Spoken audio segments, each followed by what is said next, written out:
สบายดีตอนเช้าเด้อ FC พี่น้องกองก้อย ทีมงานสบายเลยสแนลมื้อนี้มายามมองตอนเช้าเด้อมากับหนุ่มน้อยบ้านนาทีมก็ทีมเดิมเนาะแล้วก็เซียนรองเซียนเช้ามานำกัน3คนอุปกรณ์อันเก่าได้ของรถคาดบ่ได้เนาะลอยน้ำได้มื้อนี้เราสิมาเป่าวิ่งซุปว่าเพิ่นสิได้ลงหั่นนะลงน้ำแต่เช้าหนาวเย็น แท็กมันไม่ยาวเนาะ มาลุ้นอันเมื่อวานนี้เนาะเอาไปใส่หม้องซ่องดังแล้วก็มันมายามเบ้างแล้วก็เอาไฟตั้งไฟแล้วก็จีนน้ำยำได้ กันเนาะให้ได้ลงน้ำเนาะ เสียนอยาก น้ำแห้ง ลง เซียวน้ำแห้งไปดิ น้ำแห้งมองอย่าบกมาแล้วเด้อติดตามชมเด้อเราสิได้ปลาจักโตมานี่เป็นการทดลองมองไม่ถ้าได้ก็ซื้อเพิ่มถ้าบ่ได้ก็ใส่คือเก่าหั่นแหละ ปลาเขาดังบนไมโครเนี่ยบ่สบาย อยู่พุ่นบนเก่าเมื่อวานนี้เสียวโอเคเด้อเดี๋ยวสอกบนดังไฟแล้วก็สิลงไปยามมองกันเอาปลามาจีกินแล้วก็จีน้ำยำพร้อมติดตามชมเด้อเบิ่งความหนาวเนี่ยแต่งตัวนี่แต่ละคนแต่งตัวนี่ใส่สุดนวลอยู่เนาะมายามมอง มันหนาวเด้อแล้วก็ใส่ทรงยาวเสื้อยาวใส่ทรงตีนดูบรรยากาศแคมป์คงสิเก่าแล้วเนาะสกปลายน้ำคงแน่ โอเคมาเบิ่งเฉยเด้อพยายามมองกันมองดัง3 เซนใส่มอนนี่เนาะก็ติดขี้ตุ่มจะได้เสียนมันอกมันใจบ่ได้เห็นปลาจากโทษเถอะ ถึกหลักแรงเนาะทุกคนเนาะ อันนี้มองนี่2 เซนครึ่งเนาะเสียว2 เซนครึ่ง3 เซนนี่แหละ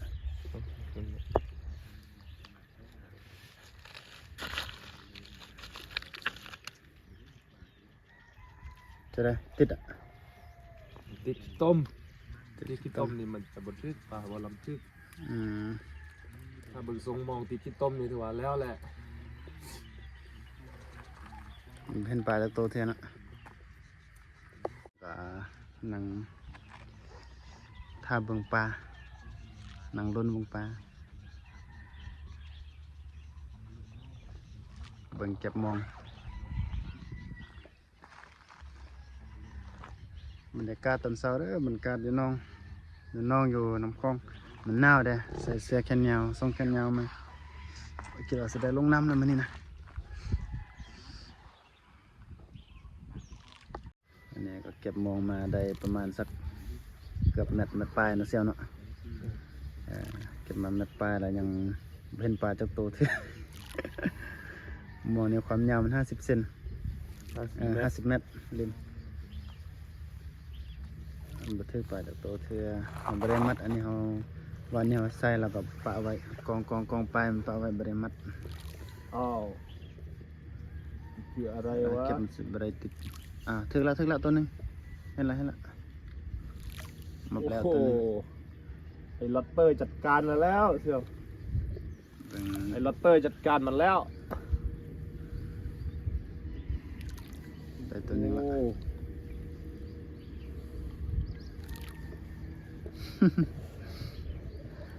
อันนี้มองน้อยอย่างบันทึกมองใหญ่สำหายเลยตีเสียมองใหญ่เขาใส่เอาปลาใหญ่ไปเดียวเด้อปลาถือปลาตัวหนึงละปลาย่างเสียวปลามันอ่ะ ปลานินปลานิน ปลานินได้ปลานินปรับปลานินตัวหนึงจริงๆน้องนี่มันมีปลาไล่เด้แต่ว่าอันนี้น้ำมันยังบ่แห้งแท้เทื่อ โอ้ลงตี้นี้ตี้วัด ปลามันบ่แห้งแท้เทื่อแล้วก็เวลาเรามาใส่มองเนาะ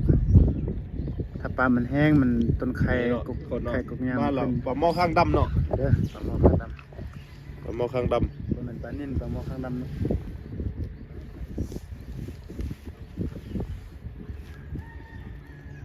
เดี๋ยวปลานินตัวหนึงเด้อได้ตัวหนึงละปลานินฝั่งไทยไปได้นะปลาหมอข้างดำเนาะเสียเนาะปลานินคือกันติ ำข้างด มองข้างดำมองก็คักเลยได้3 เซนเนี่ยแต่ว่ามันบ่ถึกมีปลาแหละโอ้มันได้ถึก2 ตัวเด้อ ปลาตัวหนึงปูตัวหนึงอันนี้แหละขอ ปู ง น้ำคลองเนาะ อันนี้แหละเฮ็ดให้มองเขาคาดอันนี้แหละบ่งมันพันสระแวกมันพันมองไงมันสิคาดคิดว่าเป็นกุ้งลอตเตอร์บ่แม่นเป็นปูนะสองโตเสียงโอเคติดตามเบิ่งลำที่2เด้อมองใหญ่อันนี้ได้แต่2ตัวผลงานเราได้ปลานิ่นตัวหนึงแล้วก็ปูตัวหนึงมากัน4 คน เดี๋ยวได้แบ่งกันกิน แต่2 ตัวแล้วก็ดีที่เขาเอา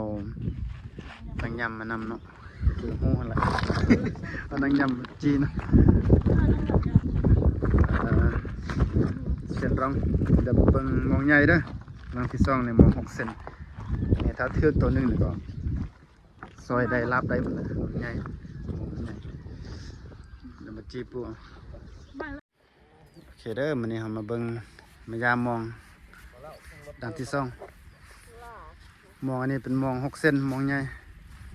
นี่แม่เสี่ยวมานำแม่เสี่ยวเสียนรอง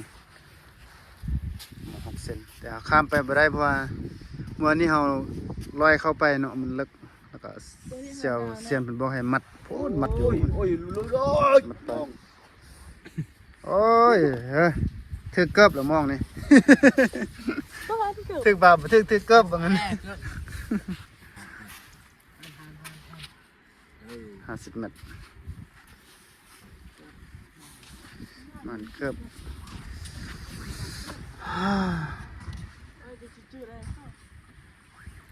ก็เฮ็ดเลยน้องกัดถ้ามันแดดออกจักหน่อยก่อนเนาะเราค่อยลงว่าเมื่อวานนี้เขามัดปลายมันปลายติดบางเห็นอยู่พุ่นดอนน้อยๆมัน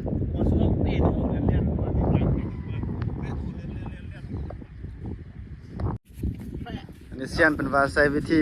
ตีปลาเนาะ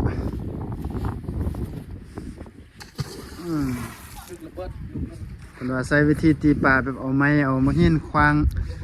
ตีอยู่คกนี่ให้มันออกไปแล้วมันมาทึกมองพอใส่มองลัดเอาใส่มองลัดเนี่ย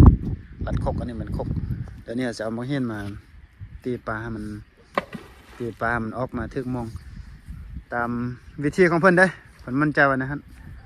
เป็นการออกกำลังกายได้เดี๋ยวนี้หนุ่มน้อยก็จัดการเนาะจัดการตีปลาบึงบังพุ่นละดังไฟกำลังดังไฟอากาศหนาวเดี๋ยวนี้ก็9 โมงปลายตอนเช้าแต่ว่าอุณหภูมิก็12 องศาถือว่าอุ่นขึ้นหน่อยนึงแต่ว่ายังลงน้ำไปได้เท่ามาสิดังไฟแล้วก็สิจีปูนี่แหละผลงานเขามีเช้านี่ปูตัวหนึงแล้วก็ปลานิ่นจีนั่งยำแล้วก็มีนั่งยำมานั่งยำนั่งเค็มนั่นแหละมาจีนำบรรยากาศแคมป์คลองมีเฮือเนาะจีนั่งยำเด้อสมาจีนั่งยำกันไฟติดเลยเด้อพี่น้องกองกอยสมาจีนั่งยำ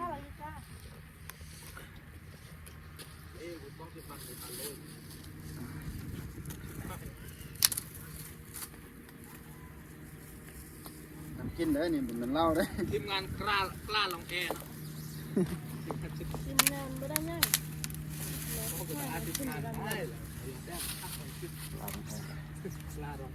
2 เซนครึ่งกับน้องเหลือก้าเซนครึ่งนะ 2 เซนพอดี เกินตาขี้เอ็ดมอแรกอะมองเนี่ยเรา 2 เซนนี่ เดี๋ยวมองเลยก็ล่างโซ่ตัวนี้จะจับอยู่สิ กูแม่กูจะเตะกับปีอย่างเดียวการเก็บกะเนี้ยหรือเราวันเรามองตาปีกี่กับวันเตะมันมองตาเนี้ย เดินนั่งยำมันจีนั่งยำก่อน เรื่องของมันต้องเจี๊ยบเลยกับประวัติกับวัน ดังไฟจีนั่งยำ บ่ได้ปลาตัวหนึงกับปูตัวหนึงดีดีซีนั่งยำมานำแล้วก็เอาแก้วมานำอ๋อเข้ามานำอีกบรรยากาศคักสุด ถ้าไอ้ขึ้นปลานี่เนาะ อันนี้ 10,000 กีบเนาะ10,000 กีบ 10,000ก็ได้ประมาณ10 อันนั่นแหละ 5 บาทนะ 3 บาทในไทย 15 บาท 3 บาทเด้อเข้าแถวมานำมานี่นะคน4 คนเอาเข้ามาหอหนึง แล้วก็อันนี้บ่แม่นกะปิได้อันนี้เป็นแจ่วเนาะจะมาเผ็ดข้าวเราก็จำนั่งยำคักสุดบรรยากาศแคมป์คลอง เย็นๆวิวทิวทัศน์งามแดดเริ่มออกแล้วตอนเช้า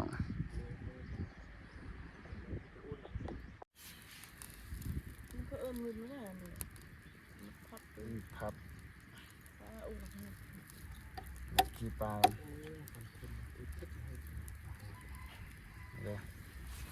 จัดการเป็นเชฟมันนี่นะ เอานั่งย่ำมันไม่หมดนะเอาไม่เลยเอาไม่เอาไม่แล้วเนี่ยถ้าว่าหรอกนี่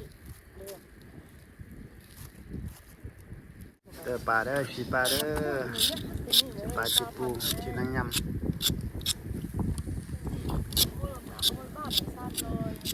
มาใส่หมองแต่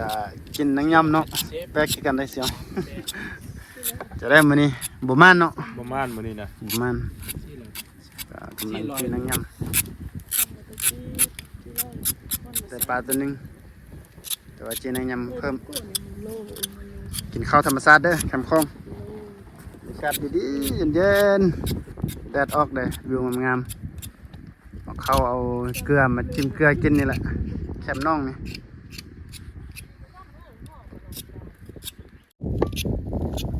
เผ็ดพงของกินกับนางยำแล้วก็จีปลา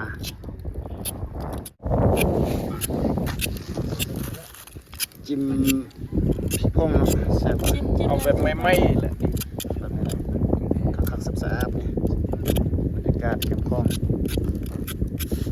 วันนี้ ทำกันได้อ